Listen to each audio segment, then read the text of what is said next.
The night my job started dying, I knew it before anyone said the words. My boss slid a single folder across the long glass table and smiled like he was doing me a favor. It was Friday night, almost 8. Marcus never held meetings this late. Unless someone was about to lose everything. The office was quiet, the city glowing outside the windows, and my chest felt tight before he even spoke. "The firm is changing direction," Marcus said in his smooth, calm voice. "We need one senior partner to lead what comes next." The folder stopped in front of me. My name was not on it. The client was Rossi Vineyards and Estate, a legacy account. Bleeding money for months. Marcus kept talking about failure and opportunity like they were the same thing. Then he looked at me and said the words that landed like a punch. "This is your final assessment, Liam. 10 years. I gave this firm 10 years. Missed holidays, lost people. Turned myself into something sharp just to earn one word on a door. Partner. Final assessment meant win or disappear. The glass door opened behind me, and I knew who it was before I turned. The smell hit first. Warm, real, not printer ink, and cleaner. Then she walked in, brushing snow off her coat, cheeks red from the cold. Alina, she looked straight at me, eyes sharp, trying to understand the room. Marcus told her to sit. He enjoyed this part. He told her about the Rossi estate, about the game. We would both go up there. 4 weeks on site. One plan would win board approval on Christmas Eve. One of us would make partner. The other would be redundant. I saw her fingers tighten on the table. Just for a second. Kay saw it. "I'll drive up tonight," I said, reaching for the folder. Her hand hit mine first, warm against my cold skin. We froze there, fingers pressed together over cardboard. "I won't let you gut that place," she whispered. "It has a heartbeat." "If it keeps bleeding, it dies," I said. "I'm just the surgeon." It was a lie. I took the folder and walked out into the night, but the heat of her hands stayed with me long after the cold should have erased it. The drive to upstate New York felt like leaving one life for another. The city faded into dark fields. The snow thickened. By the time I reached the Iron Gate, the world was just white and headlights. The Rossi estate looked beautiful and doomed at the same time. Big house, long drive, money pit. A beat-up red Jeep was already there. Of course, she beat me inside. The house smelled alive. Old wood, beeswax, tomato sauce. An older woman in black stared me down like I was an inconvenience. She didn't shake my hand. She told me Alina was in the kitchen. I found her arguing with a refrigerator, sleeves rolled up, flour on her cheek. She looked different here, less polished, more real. "You're late," she said. "Blame the weather." The guest cottages were frozen. Pipes burst. That meant shared space. 2 bedrooms, thin walls. She chose the room with the view and handed me the other without discussion. We fought the first night without meaning to. Over strategy, over soul. I talked numbers. She talked people. Every cut I suggested, she showed me the human cost. By morning, my clean plans were already messy. The boiler broke. The house went cold. I fixed it while she shivered upstairs. When I came back, she handed me a mug of tea without asking. "How did you know?" I asked. "You always order it in." "Meetings," she said. That stayed with me longer than it should have. The days settled into a rhythm. Mornings apart, afternoons arguing in the library, nights pretending the walls were thicker than they were. I heard her humming sometimes through the wall. I didn't sleep much. Then the storm hit. The power flickered. The internet died. The world went quiet. No emails. No Marcus. Just snow and wind and an old house holding together. I walked into the kitchen and stopped. Candles, wine, 2 plates set on the table. Alina stood at the stove, hair down, arms bare. Stirring pasta like this was normal. Like we weren't enemies, fighting for the same future. Just 2 people, she said. Nona's with the staff. My heart did something stupid. I stepped closer. The room was warm. The storm screamed outside. She tasted the sauce and held the spoon out to me. It needs nothing, I said. She didn't pull the spoon away right away. I made dinner for 2, she said softly. Just you and me. The words landed hard. Before I could stop myself, I asked, "Is this a date?" She looked at me like the answer mattered more than anything else in the room. She did not answer right away. The storm pressed against the windows like it wanted in, and the candles flickered between us. Alina looked down at the pasta, then back at me, like she was choosing which truth to use. "If it were," she said quietly, "would you still try to fire me on Christmas Eve?" The question hit harder than the wind outside. I opened my mouth and found nothing. I had answers for budgets, forecasts, exits. I did not have one for that. She turned back to the stove and set the spoon down with care. "Just pour the wine." "Liam," she said, "let's eat." I did what she asked. My hands shook a little as I filled the glasses. We sat across from each other at the small kitchen table while the generator hummed and the storm wrapped the house in noise. The candlelight softened everything, even her sharp edges. We didn't talk about work, not once. She told me about growing up in a crowded apartment, about her dad burning garlic every Sunday and singing anyway. I told her about boarding school Christmases, about learning to be self-sufficient too young. "That explains a lot," she said. "What does?" I asked. "You act like if you stop moving, everything falls apart," she said. "Like the whole world is on your shoulders." "That's leadership," I said. "That's loneliness," she answered. I had no comeback. We ate slowly, like neither of us wanted the night to end. Her foot brushed mine under the table. She didn't move it away. Neither did I. When the plates were empty, she leaned back and studied me. "For the record," she said, "I don't make dinner like this for people I hate." "For the record," I said, "I don't fix boilers for people I plan to destroy." She smiled, small and real. We cleaned up together, moving around each other in a quiet circle of warmth while the storm tried to tear the house apart. It didn't feel like war. That scared me more than anything. The storm trapped us for 2 days. No internet. No calls, just snow and creaking floors. We worked anyway. During the day, we split up. I went through ledgers with Nona, read pen cutting.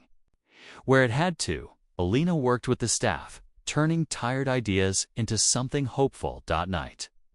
We ended up in the same rooms without planning it. By the fire. In the kitchen at midnight, sharing silence. Sharing jokes. I realized I had started to like her music.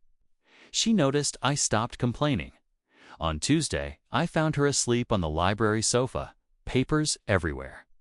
I should have woken her instead. I closed her laptop and pulled a blanket over her. My fingers brushed her neck. She sighed and said my name like it belonged to her. I left the room fast and didn't sleep at all. By Monday, the plows came through. The internet returned like a bad habit. My phone exploded with messages. Then Marcus called. I took it in the old study and shut the door. But the house was old, and sound traveled. "Progress report," he snapped. I told him we were stabilizing costs. I lied about the rest. "I'm seeing approvals I didn't authorize."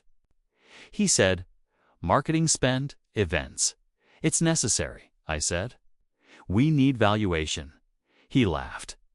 "Don't get poetic. You're my closer. You strip the place down and walk out. That's why I put you against her." My jaw clenched. "She has a name. I know her name," he said. "Don't get soft. I need the liquidation framework by Friday." Clear, I said. The call ended. I stared at my reflection. In the dark screen, wondering when I stopped recognizing myself, the door opened behind me. Alina stood there with a tray of food. Her face was pale. "How much did you hear?"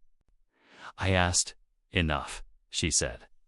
"You're sending the liquidation plan." "It's not that simple," I said. "You told him you would," she said. Her voice was tight.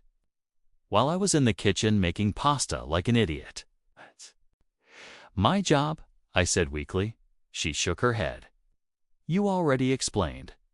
Very clearly, she walked away without slamming a door. That was worse. That night, she moved her things to the guest cottage. The pipes were barely fixed. She went anyway. For 3 days, we spoke only through files and notes. The house felt wrong without her humming. I couldn't stand it. On the third night, I went digging through old estate boxes, telling myself I was looking for tax history at the bottom of one. I found a red folder. Inside were letters, emails, deals, dates that matched the estate's worst years. One line burned. "Through me, once the vineyard posts 3 consecutive loss years, the trust clause lifts." Marcus hadn't sent us to compete. He sent us to fail. Footsteps sounded in the hall. I shoved the papers back just as the door opened. Alina stood there with 2 mugs of cocoa. "You're still awake," she said. "Stay," I said. Before she could leave, she came in, eyes on the folder. "What is that?" "Proof," I said. "Read." She did. Her face changed slowly. Shock, anger, understanding. "He set us up," she whispered. "Yes." She looked at me hard. "No more secrets," she said. "Together," I said. She stepped close, close enough to feel her warmth. "If we lose," she whispered. "I don't want to lose you too." I didn't answer with words. I pulled her into a kiss that felt like choice, not accident. When we broke apart, she pressed the cocoa into my hands. "Drink," she said. "We're going to need it." And I knew the next step would cost us everything. The plan we made that night was quiet and dangerous. No big speeches, no hero moves. Just truth, placed where it could not be ignored.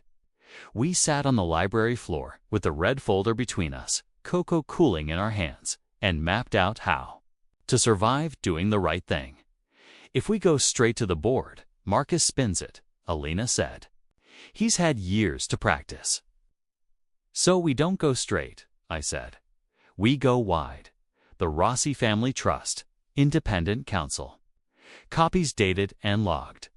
We send everything before the meeting so nothing can disappear." Marcus hated surprises. He couldn't control. "And the liquidation plan?" she asked, watching my face. "I'll write it," I said. "A fake one." Her eyes narrowed. "Liam, I know," I said.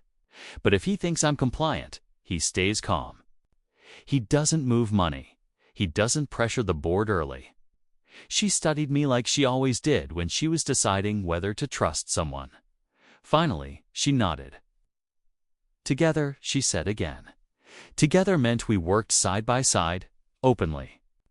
This time, no closed doors, no quiet resentment. We built 2 presentations. Hers showed how the estate could live. Mine looked like a clean, heartless ending. It felt wrong to write it, even as a decoy at night. The house felt different, lighter. We didn't pretend the walls were thick anymore. Sometimes we talked through them anyway. Sometimes we ended up on the same couch with a blanket and shared silence. We didn't rush anything. The kiss stayed between us, like a promise we were careful not to break too soon. The morning we left for Chicago, the vineyard was covered in fresh snow, neat rows glowing in the early light. Alina stood at the edge of the drive, coat wrapped tight. "No matter what happens in that room," she said, "we tell the truth." "I won't lie for him," I said. "Not again." She reached up and straightened my collar. A small, intimate thing that steadied me more than any speech. "Come back," she said. "Hey, whatever that looks like. It's a conference room in Chicago." Felt colder than the vineyard ever had. Glass walls, city noise, people who believed nothing existed beyond profit. Marcus sat at the head of the table, relaxed, confident. He nodded at me like we shared a secret. Alina went first. She was calm. Clear, she didn't oversell anything. She showed growth, not miracles. Sustainability, not fantasy. When she finished, the room was quiet in the good way. Marcus smiled and gestured to me. "Reality time," he said. I stood, heart steady, in a way it hadn't been in years. "The reality," I said, "is that this estate can survive. Elena's plan works." Marcus's smile slipped. "That's not what we discussed." "It's what the numbers say," I replied. I clicked the remote. The letters appeared on the screen. You could feel the room change. Chairs shifted. Someone inhaled sharply. "These documents," I said, "show a pre-arranged agreement to sell the Rossi land once the trust clause lifted. The clause lifts only after sustained losses. Losses this firm was positioned to ensure." Marcus stood. "This is out of context. It's dated," I said. "Signed." The chairman leaned forward. "Marcus." I didn't look at my boss. I looked at Alina. She was very still, eyes locked on me, grounding me. "I resign," I said, effective immediately. "I will cooperate with any investigation." Marcus stared at me like I had set fire to the room. "You're throwing away your career," he hissed.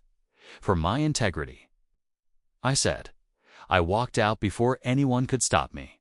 I didn't feel brave. I felt empty. And Free Christmas Day was quiet. Boxes half-packed. Tape on my fingers. I was sitting on the floor when the buzzer rang. I ignored it. Then it rang again. "Open the door," Elena's voice said through the intercom. "Or I start telling your neighbors everything." I laughed before I could stop myself and let her in. She came in with snow in her hair and a container in her arms. "You okay?" she asked. "No," I said. "But I can breathe." She nodded, like that was enough. "The trust lawyers called," she said. "They're pressing charges. Marcus is out. The board wants a new firm." "That's good." I said no," she added. I looked up. "What?" "They offered us something else," she said. "Independent work. Clean. Just us." Us. She set the container down and opened it. "Lasagna, still warm. I made dinner," she said. "For two." My chest tightened. "Is this a date?" I asked. She smiled, soft and certain. "It's a start." She stepped into me, and this time the kiss tasted like home. Not fear. 6 months later, the vineyard glowed under summer lights. Music drifted over the vines. Laughter filled the air. Alina stood beside me, dress moving in the breeze. "We did it," she said. "We did," I agreed. She took my hand. "I have a proposal." "We are the board," I said. She laughed and leaned in. "Then I vote yes."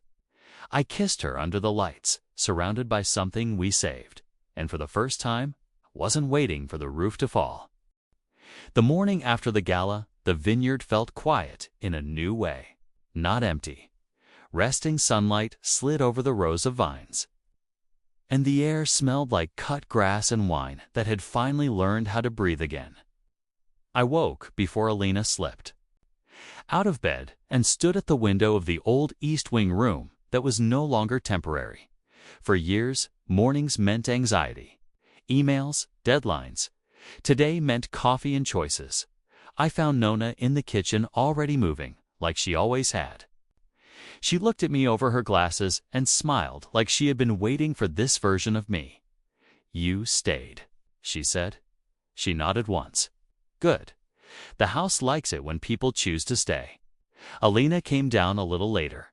Hair loose, wearing one of my shirts like it was already hers. She poured coffee, leaned into me, and rested her head against my shoulder without asking. That small thing said more than any contract. But peace never lasts long without testing it. The first challenge came a week later, wrapped in polite language and sharp smiles. Another firm reached out. Big name, bigger money. They wanted to partner with us, they said. Help scale. Help expand. Alina read the email twice, then handed it to me. This is how it starts, she said. I knew she was right. Control traded for comfort. Safety traded for silence. We don't need them, I said. We might, she answered, but we don't need to become them. We talked late into the night, not arguing, just weighing. That was new. We didn't fight to win anymore. Fought to understand. In the end, we said no. The next test came from closer to home. The Rossi family wanted faster growth, more events, more bookings, more money. It was tempting. The estate could handle it. On paper, it would break the staff, Elena said quietly after the meeting. And it would break this place. So, we say no again, I said. She looked at me like she was still getting used to that answer coming so easily. You're different, she said. I'm not, I said. I just stopped lying about what I want. What I wanted scared me sometimes. It wasn't a title. It wasn't applause. It was this. Mornings in a shared kitchen. Arguments that ended in laughter. A woman who saw every sharp edge in me and chose to stay anyway. We moved into a small place near the vineyard, not the big house. Something that felt like ours. The first night, we sat on the floor eating takeout because we hadn't unpacked the kitchen yet. Remember when I asked if dinner was a date? I said. She laughed. You looked terrified. I was, I admitted. I thought wanting you would cost me everything. And now? She asked. Now I know not wanting you would have. Work got harder, not easier. Independence meant responsibility. Every win was ours. Every mistake, too. There were nights we were too tired to talk. Nights when silence felt heavy again. One night, after a long day of contracts and calls, I snapped at her over something small. A vendor, a schedule. She went quiet. That scared me more than yelling ever could. I'm not Marcus, I said quickly. I won't turn this into a game. She looked at me, eyes tired but steady. Then don't, she said. Choose me when you're stressed, not control. I apologized. Fully. No defense. It felt strange and right. We learned each other in the quiet moments. How she needed space before sleep. How I needed reassurance I didn't know how to ask for. We weren't perfect, but we were honest. Fall came back to the vineyard, slower this time. Leaves turning. Nights cooling. One evening, after the staff left, Alina took my hand and led me down between the vines. I never thanked you, she said. For what? For choosing truth when it cost you, she said. Most people don't. I stopped walking and pulled. Her clothes, you chose it too. She rested her forehead against mine. I just want to make sure we don't lose ourselves trying to build something good. We won't, I said. We'll stop if we feel it happening. Okay, she smiled.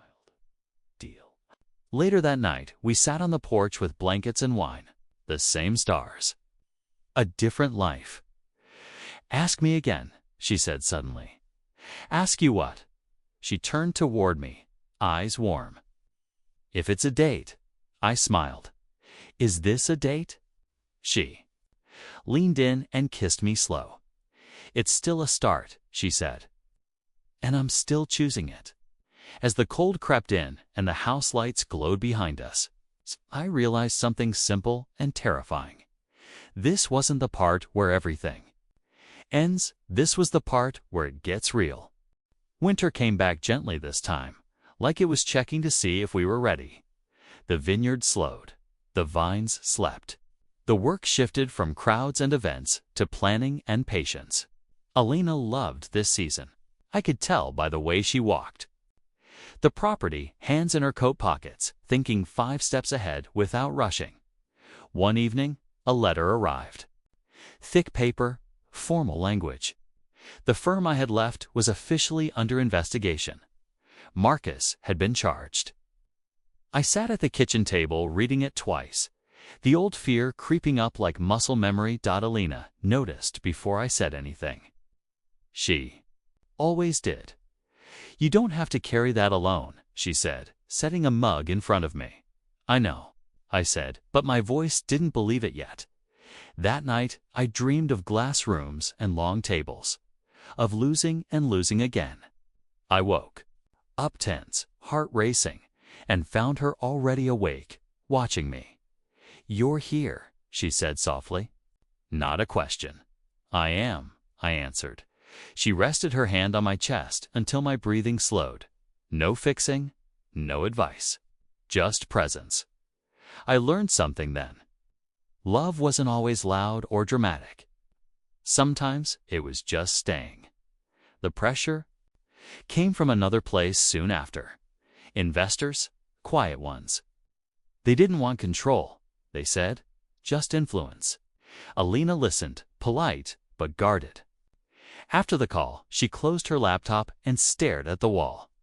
"They want us to grow faster than we can," she said. "They'll push until something breaks. Then we don't let them in," I said. She turned to me. "You're not scared of missing out anymore?" "I'm scared of losing this," I said honestly. "Everything else is noise." We decided to stay small. Intentional. The staff felt it. The guests felt it. People started coming not just for the wine, but for the way the place made them feel. Safe, seen. Welcome one night, after a long day, Alina cooked again. Real dinner, not rushed. 2 plates, 2 candles. It hit me then how far we'd come from that stormy night months ago. She set the plates down and looked at me carefully. "Do you ever miss it?" she asked. "Miss what?" "The chase," she said. "The power. The certainty." I thought about it. About who I used to be. "No," I said.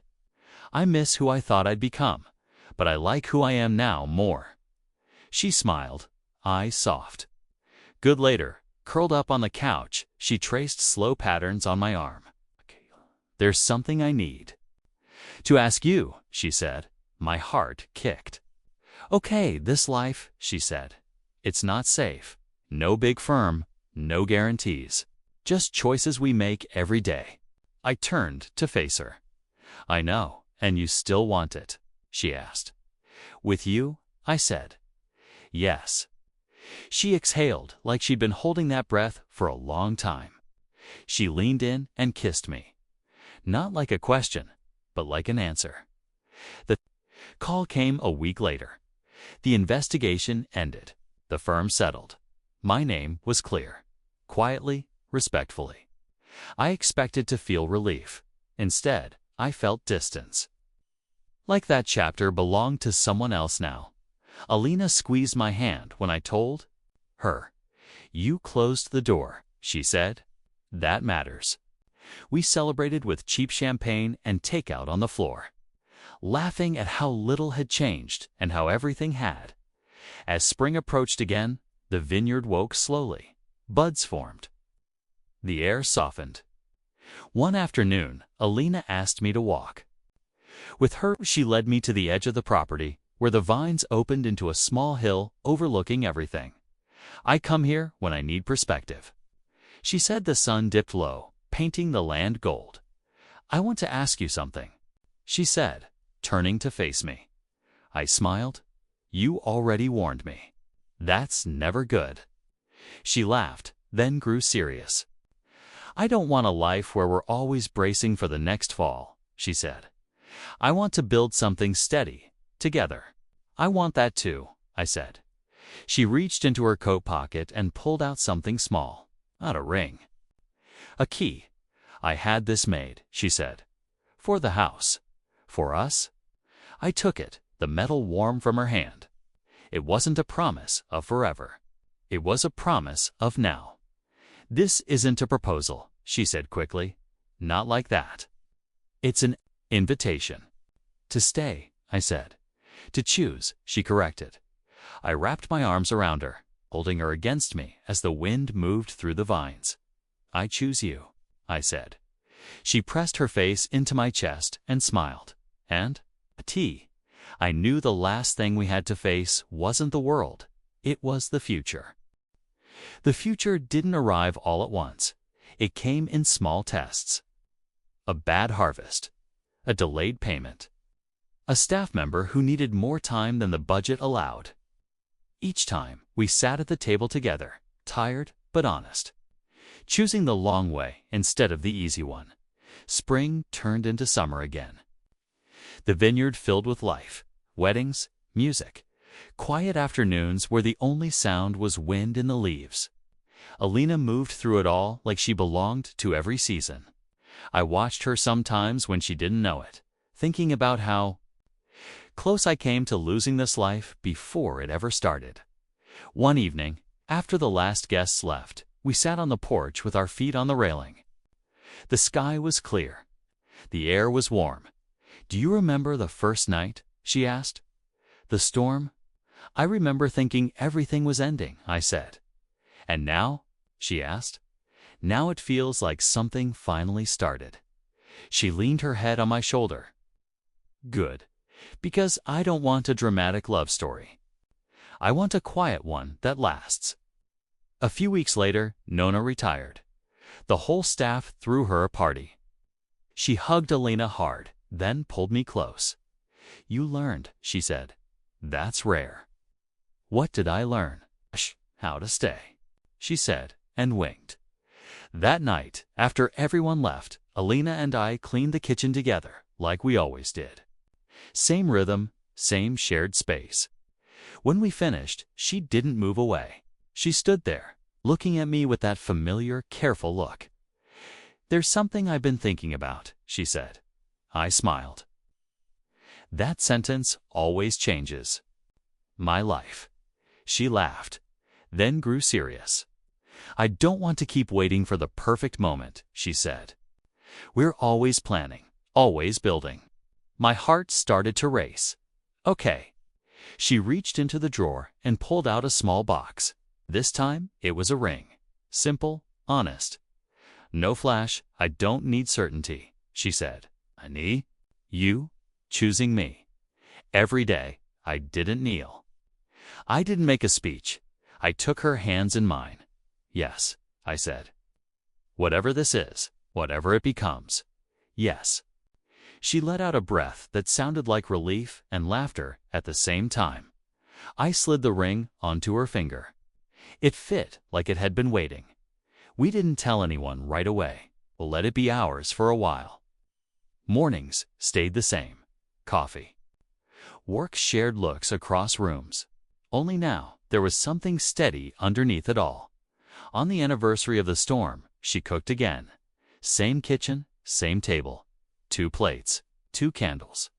I made dinner for 2, she said, smiling. Just you and me. I asked. She nodded. I looked at her, at the life we built from almost nothing.